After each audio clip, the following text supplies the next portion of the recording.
Now, why would we really care about this to begin with, though? It has to do with the OSPF path selection order. So if for some reason we're trying to do traffic engineering in OSPF to choose one route over another, we always have to go for intra-area routes first, then inter-area routes, and then external routes.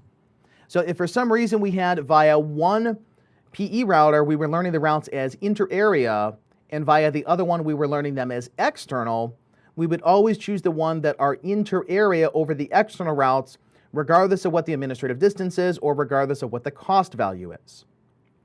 So what this should mean then is that from router 6's point of view, when both XR1 and router 1 are encoding those routes into OSPF, previously XR1 was encoding them as external and router 1 was encoding them as inter-area.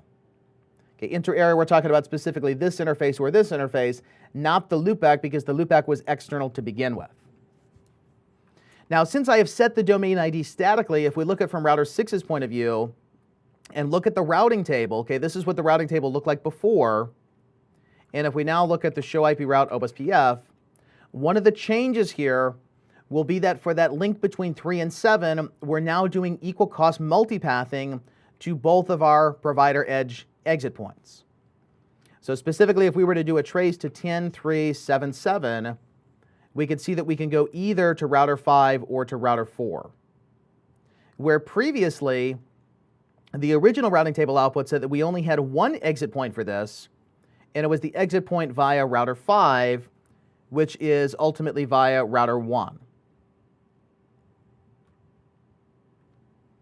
So we'll see that a lot of the behavior of OSPF with MPLS is designed with controlling path selection, so that if we had a question that says we want to prefer router 1 over XR1, only if the route types are the same would we be able to use the metric value in order to influence the path selection.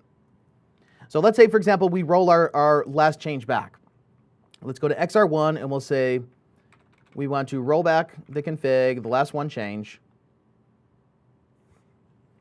And we go to router 6 and now do our trace route again. We see now we only exit via one path. We're only going via router 1. Now, if we were to go to that link between 6 and 5, which is interface gig 156, and say the IP OSPF cost is a high value, let's say 65535.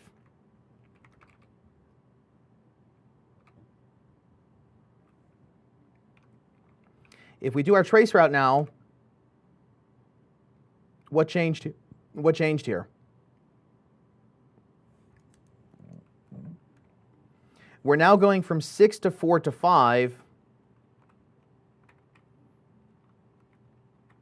So from 6 to 4 to 5 and then to 1 and then out. But notice what we could not do. We could not go from 6 to 4 and then exit via XR1. Because the issue is that without the domain ID being encoded, we're choosing the inter-area route over the external route, regardless of what the metric value is. So even if the link here is 65535, even if the link here is 65535, we're still going to have to choose the path via router 1 as the exit, because this is inter-area as opposed to external.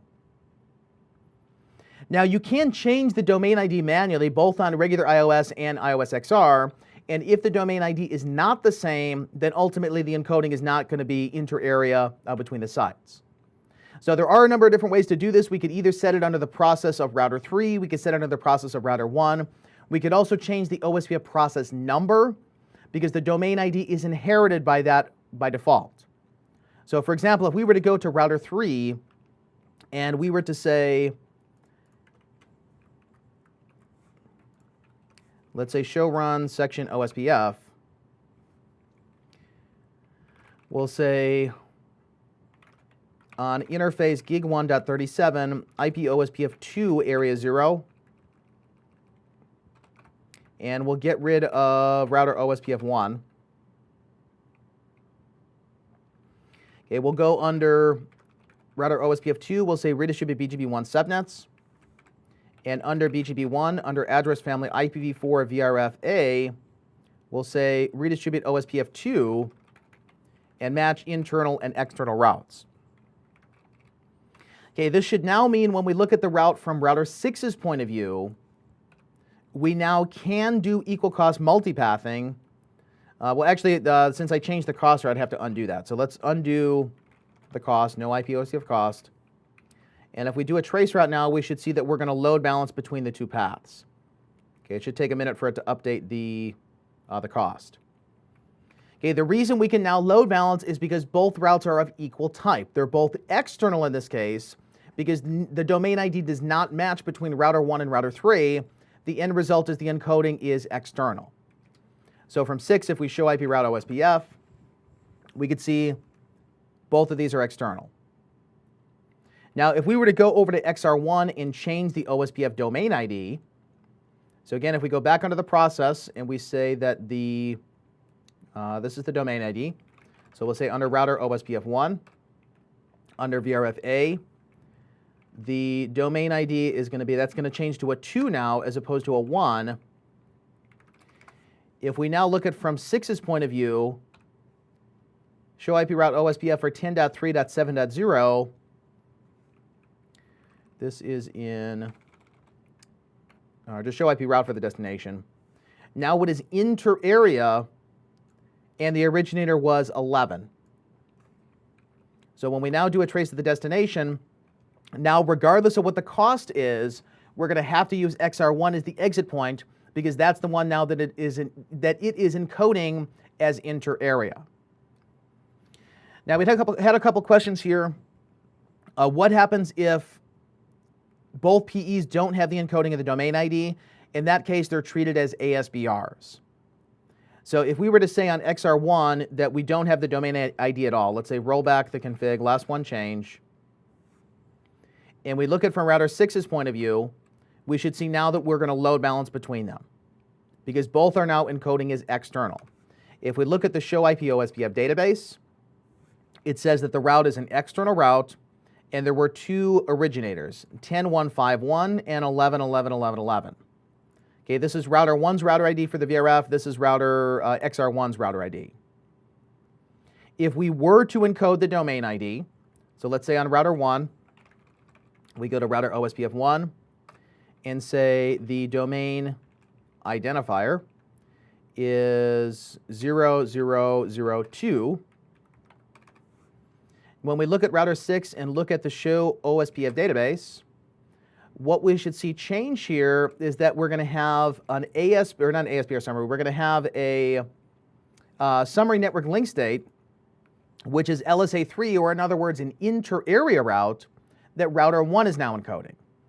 So when we now look at the show IP route for 10.3.7.0, it's installed as inter-area via router 1 as the exit because we're preferring it based on the type. So XR1 is still redistributing it as external, but now this is going to be used as the backup path if for some reason we cannot reach router 1.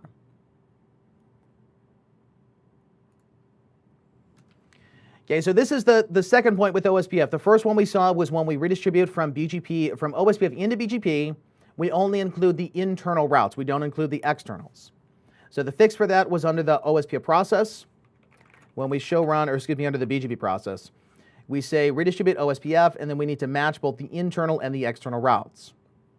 Okay, the second point was that based on the OSPF process number, in regular iOS, that is what we use to inherit the OSPF domain ID. So if the domain ID is the same, a route that is intra-area on one side is going to appear as inter-area on the other side. Then if we have multiple possible PE routers as exit points to MPLS, we're going to prefer ones that are encoding as inter-area as opposed to external. Now, when we look at this for networks that do not have, or that we're using the route to a different site, we would see that from router 6's point of view, we only have one possible way to get to router 7. We can only go over the MPLS network. But let's say we're looking at this from a network that has not only a route through MPLS, but it has some sort of other direct connection, like a backdoor link over legacy frame relay or a DMVPN overlay tunnel, some type of link where we are directly routing OSPF between the neighbors, we'll see that there's going to be another problem in the encoding of OSPF based on that path selection order.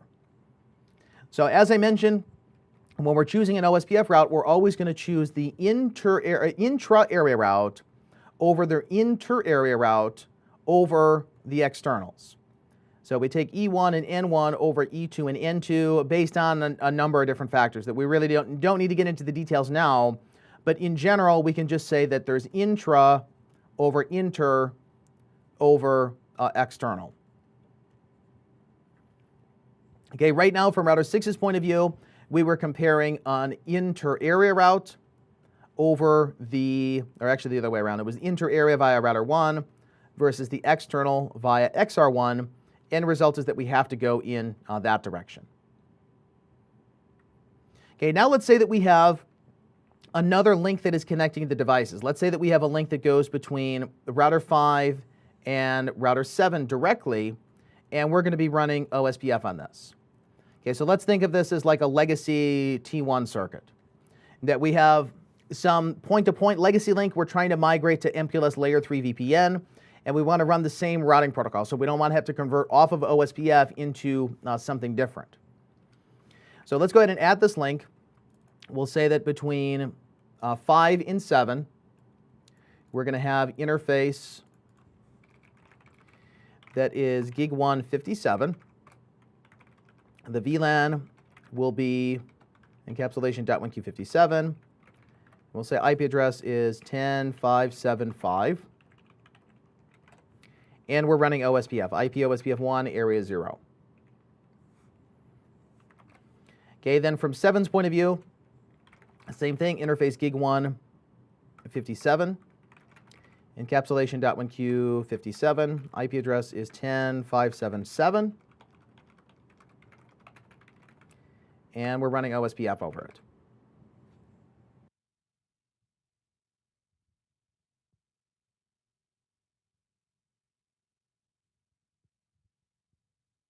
Okay, while we're waiting for this to converge, there was another question here. Within the scope of the lab exam, does it matter what type of routes you have in the routing table? It really depends on what the question is asking for. So if the question is asking just for reachability, then we don't care about any of this. That you should get reachability by default as long as the routes got redistributed. So the only case the only problem in our case would be that we need to match both the internal and the external routes when we were doing the redistribution. But other than that, we should still have reachability regardless of whether we're doing it through an intra-area route over an external route. It's mainly an issue if we're asked to change path selection, then the encoding is going to matter. Okay, now in our next case here, we have this direct link between router 5 and router 7. And from router 6's point of view, if we now look at the show IP route for that particular prefix, we've now changed it from an inter-area route to an intra-area route. Because we're essentially just running OSPF area 0 on this interface and this interface. We're basically outside of the MPLS network, we're just preferring to use that intra-area path. Now in this particular case, regardless of what we set the metric to be, or regardless of what we set the encoding of the domain ID, whether it be external or it be inter-area, based on the OSPF path selection, we always have to choose the intra-area route over the inter-area routes or the externals. So again, in terms of the scope of a path selection question, if we were to say that we want traffic from router 6 to go and use XR1 as the exit point to get to router 7, that's not going to work in this case because we must choose the intra-area route that is now being learned over this backdoor link.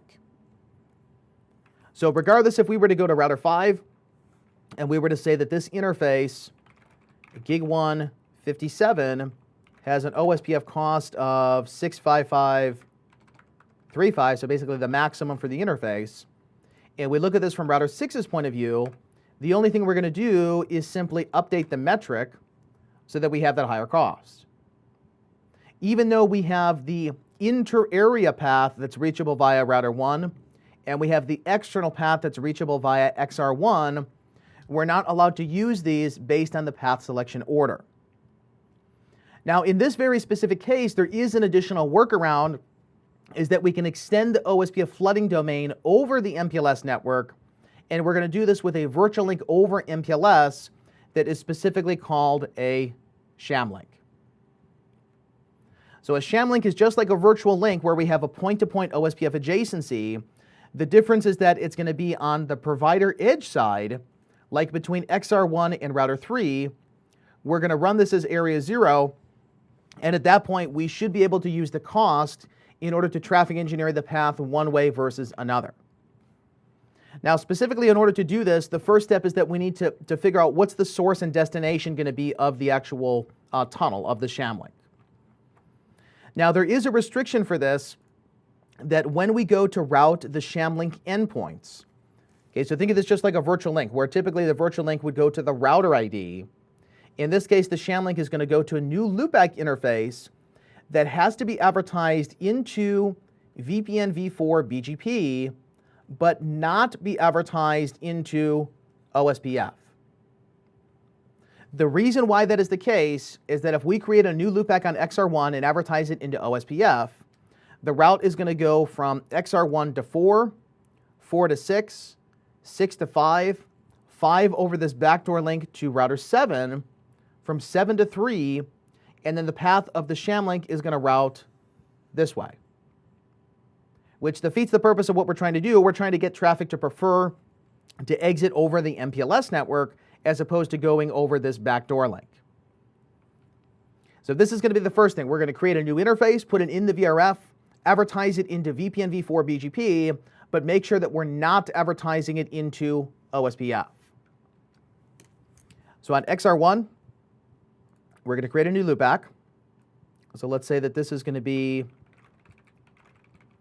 interface loopback 111. The VRF is going to be A. IP address will be 111.11.11.11/32. And under the BGP process, for VRF-A, under address family IPv4 VRF-A, under address family IPv4 unicast, we have the network 1111.11.11.11. Okay, so we're just basically creating a new interface and then advertising it into BGP. Okay, we save the config. If we look at this from router 3's point of view now, and look at the show IP route in VRF-A for 111.11.11.11, we should see that in a minute here, that we're going to start to learn this route.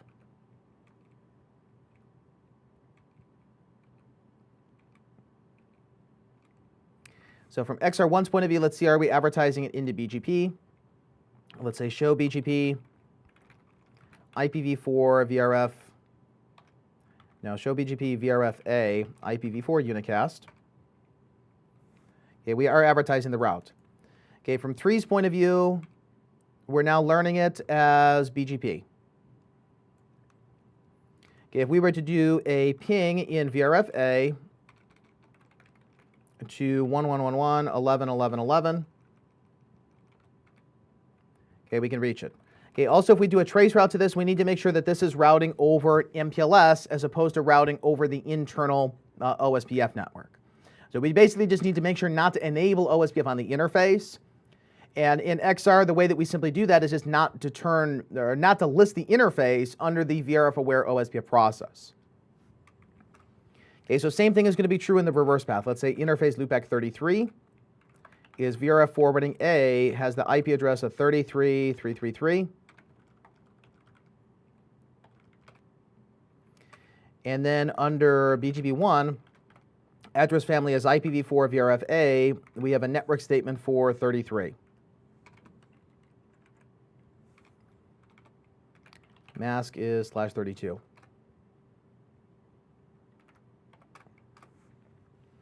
Okay, there's a question, do we need the sham link to be fully meshed between all PEs for that specific customer? Not necessarily, it just depends on how you want the routing of the traffic to go. So in our particular case here, I'm only configuring the sham link between XR1 and router 3. This means that all site-to-site traffic will only go through XR1 and it's never going to go through router 1 unless XR1 is unavailable. So assuming that you want to do some load balancing, that you want to use multiple exits, then in that case, yes, you would need to do a full mesh of the sham links, because we're choosing the route based on the type of route as opposed to the metric or the administrative distance. Okay, so next let's look at XR1 and see, do we have this new route? So show BGP, VRFA, IPv4 unicast.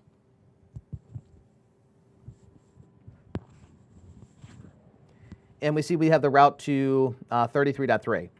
So let's go ahead and do a ping in VRFA to 33.333. We can reach it. Also, if we were to do a trace route to this, we need to make sure that we're following the MPLS labeled path as opposed to going over the OSPF network. Okay, so now we have the infrastructure built in order to start the tunnel. Okay, the tunnel specifically is going to come from this interface on 3 going to the 111 on XR1, and the area that we're going to run it over is 0. So since we have area 0 on both ends on both sites, we need to run area 0 over this sham link tunnel to make sure that it's intra-area end-to-end. But unlike a virtual link, you can define what area the sham link is running in. Virtual link only runs in area 0, sham link runs whatever area that you want it to. So in router 3, we're going to say under OSPF 2, we have an area 0 sham link. Okay, but again, we could also say this is area 1234 sham link. So we have an area 0 sham link. The source address is 33.333. Destination is 111.111. No, 11. From XR1's point of view, same type of config. Let's look at the show run router OSPF. We'll say that under VRFA, we're going to have a area 0 sham link. Local sham link endpoint is 111.11.11.11. The remote endpoint is 33.333. Okay, under this then we can set other options like, are we doing authentication? What is the specific cost of the interface? What's the hello interval? But otherwise we just need to form a basic adjacency. So from router 3's point of view, we should see a log message that we have the sham link formed. And if we look at the show IP OSPF 2 neighbors, we see that we have the adjacency on the LAN to router 3, and then we have the adjacency over the sham link. Okay, there's another question here. At this point, what prevents the new loopbacks from being redistributed into OSPF? Right now, they're not being prevented from being advertised into OSPF. But when we look at this from router 7's point of view, and we look at the show IP route OSPF, we are learning about the sham link endpoints.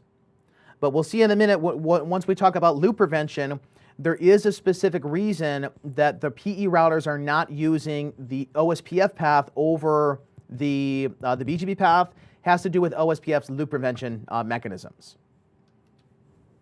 Okay, so as long as we're not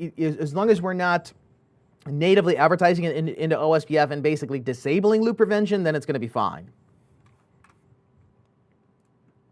Okay, so next we can see that we do have the adjacency between them. If we now look at the show IP route for VRFA, we should see that the inter-site information is now installed as intra-area. Now, whatever the other external routes were to begin with, those are going to stay as external, but the routes that we're advertising with either the network statement or with IP OSPF at the link level, those are now being installed as intra-area. So if we now look at from router 6's point of view and look at the route to 10.370, it's going to stay as intra-area, but the difference is now we're choosing the metric value. We're choosing a metric value of 4 over 65537, and it ultimately means that we're going to route over the sham link tunnel as opposed to going over that backdoor link. So if we now do a trace route from router 6 to that destination, we should see that it's going to use only XR1 as the exit point, because this is where the lowest cost intra-area path is.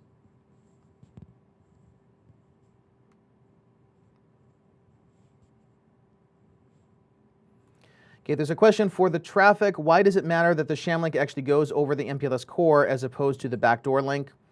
Isn't it only a logical entity to allow the intersite link in area 0? Yes, it is just a logical entity, but the key is that they need to do a routing lookup on that next hop in order to actually forward the packets. So what I mean by this is that from router 6's point of view, if we show IP route to 10377, it says the next hop is router 4. From router 4, we do a lookup on this. It says the next hop is router 11, okay, which is XR1. From XR1, we do the same lookup, and we say, how do we get to in VRFA 10370?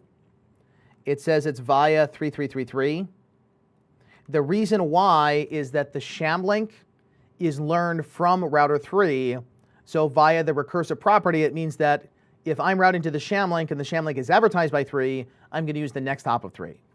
What we would need to prevent here is that this destination, if it was learned via OSPF, then we would be going in this direction to get there, as opposed to going in the inter-area path, or the MPLS path. Now, if someone had asked here, though, why does it not do that by default? The reason is that there's an additional loop prevention mechanism on the PE routers that are going to prevent routes that were redistributed from OSPF into BGP from going to BGP back to OSPF or vice versa. So as we saw in the case of BGP only, when we were doing the AS override, we were breaking the built-in loop prevention mechanism, and then we had to add an alternate loop prevention mechanism, which was the site of origin. The same is true here with OSPF, that if you didn't have any loop prevention built in, there's nothing stopping us from going BGP to OSPF, and then from going OSPF back into BGP on another provider edge router. But based on the OSPF standard for interaction with MPLS BGP, there is a loop prevention mechanism that is built in here that is called the down bit or the domain tag. Okay, so there are two separate loop prevention mechanisms. It depends on what version of code that you're running. Originally, the down bit was for LSA 3, which is inter-area routes, and LSA 5 used the domain tag. In the newer versions, both of them use the down bit. So what I mean by this is that if we were to look at from XR1's point of view and look at the show OSPF VRF a database, and we look for 10370, we'll see that 10370 is advertised by router 7. Well, that's a network link state. So that is, let's see, it is not being advertised as,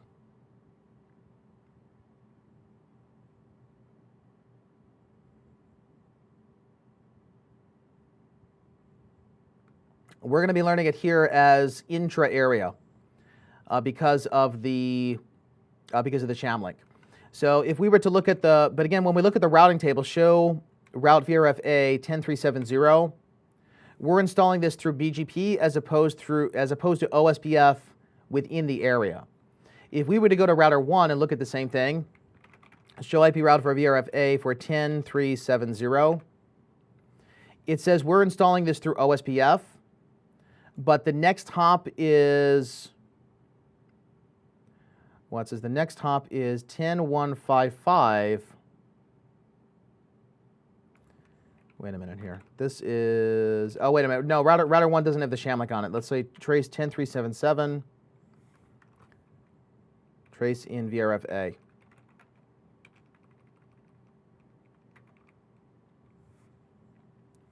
So we're going 5 to 4 to 11. 11 is the exit point for this. Let's take a look at this from not an intra-area route. Let's look at a different one. Let's say the show IP OSPF 1 database, and let's look at the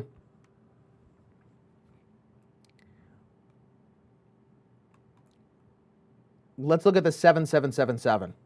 Okay, this is the one that's getting redistributed from from connected on router 7. We're redistributing this into OSPF. And then this is going from 3 to XR1 over this sham link. So from router 1's point of view, basically any of these paths, we should be now following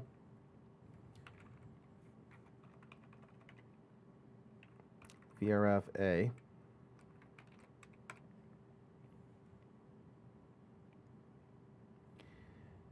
We should be following, we're going 5 to 4 to 11, then to 1, 5, 4. Actually, we did cause a loop here. So it's kind of dangerous to do this because we're extending the flooding domain of OSPF over this sham link tunnel, but the tunnel is still ultimately needs to be routed over MPLS. So if the MPLS switch path somehow comes back to the PE router that is not running the sham link, we could loop the traffic. And that's actually what's happening here. That notice what the path is doing. It's going from 1 to... It's going from 1 to 5 to 4. So 1, 5, 4. This way. 1, 5, 4, 11. Then from 11, it says to go to router 1 with a label. Then from 1's point of view, we do the lookup and it's going back this direction. Okay, so we have a loop here. OSPF doesn't know this though, because that sham link endpoint is being routed over MPLS, but the rest of the data plane traffic has to rely on the fact that those loopbacks are being routed over MPLS, not being routed internally. Now, the reason that this is actually happening is that router 1 is also the VPN v4 route reflector. And most likely what's happening is that the path selection of BGP is going through router 1 as opposed to going directly to router 3. So if we were to look at this from XR1's point of view, let's say show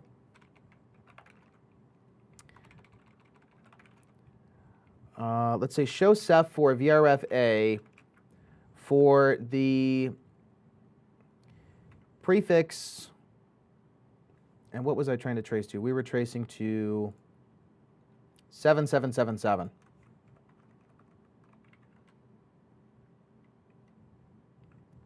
It says that in VRFA, 777/32 has a next hop of 10 or a next hop of 1111. And the end result is that we're forwarding traffic out 10.1.11.1 with a label imposed of implicit null followed by 40. Okay, if we then go over to router 1 and look at what happens when you get label number 40, so if we show MPLS forwarding table, label number 40 says you're going to remove the label stack and send it out towards router 5.